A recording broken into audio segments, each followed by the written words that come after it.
नमस्कार, मी डॉक्टर किरण निकाळजे पुनवडे हॉस्पिटलमध्ये कार्यरत आहे। आज आपण जाणून घेणार आहोत पीएफटी। पीएफटी म्हणजे पल्मोनरी फंक्शन टेस्ट।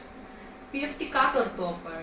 तुम्हाला खोकला असेल, अस्थमा असेल, दम लागत आहे, तुम्हाला कोणती ॲलर्जी आहे, अशा टाइमला आपण पेशंटला पीएफटी ॲडवाइस करतो।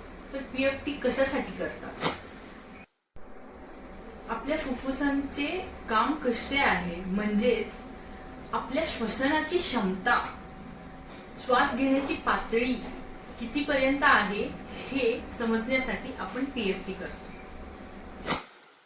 आणि मुख्य म्हणजे या टेस्टचे कोणतेही साइड इफेक्ट्स नाहीत। या व्यतिरिक्त तुम्हाला श्वसनासंबंधित, फुफ्फुसांसंबंधित कोणताही आजार असल्यास त्यासाठी पण आपण पीएफटी करू शकतो।